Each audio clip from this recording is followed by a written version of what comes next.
think we'll make this little announcement to you because important, the so-called whistleblower, the one that didn't have any first class or first rate or second tier information from what I understand. You'll have to figure that out for yourself. But I've spoken with Leader Kevin McCarthy and the Republicans, many of them, and we were going to do this anyway, but I've informed them, all of the House members, that I fully support transparency on the so-called whistleblower information, even though it was supposedly secondhand information, which is sort of interesting. And other things have come out about the whistleblower that are also maybe even more interesting.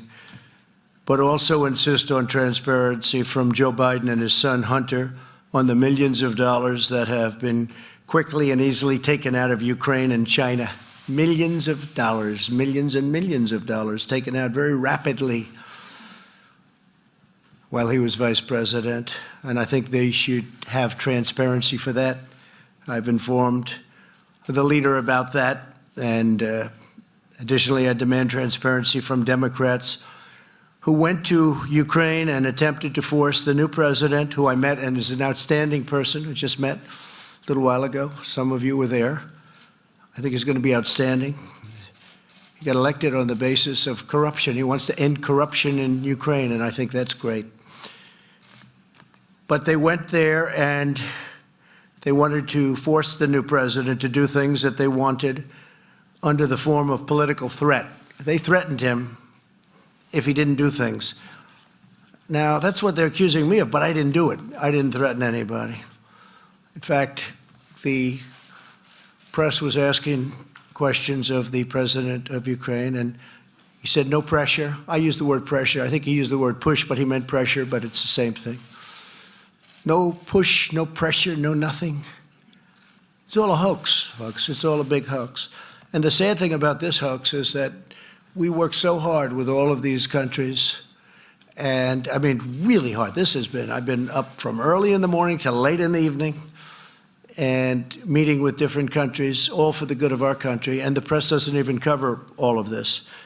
And it's really disappointing also to those countries that are with us and spend so much time with us. So we want transparency. We've informed Kevin McCarthy about transparency, and we said vote for it. So I think you'll have close to 100% of the Republican votes, I hope. And they got almost no attention.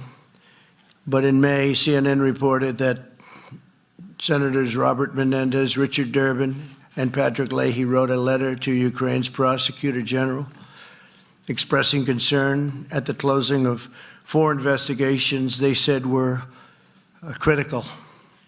In the letter, they implied that their support for U.S. assistance to Ukraine was at stake, and that if they didn't do the right thing, they wouldn't get any assistance. Gee, doesn't that sound familiar? Doesn't that sound familiar? And Chris Murphy, who I've been dealing with on guns, so nice. He's always, oh, no, we want to work it out. We want to work it out. But they're too busy wasting their time on the witch hunt. So Senator Chris Murphy literally threatened the president of Ukraine that if he doesn't do things right, they won't have Democrat support in Congress. So you're going to look all of this up.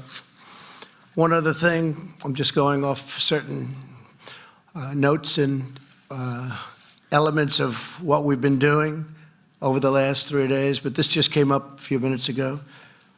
The Amazon Washington Post just put out a fake article that Acting Director of National Intelligence, Joseph McGuire, who I've gotten to know, and he's a tough cookie, and I was surprised, I was shocked to hear this, was going to quit, blaming the White House for something that they wouldn't let him talk openly, freely.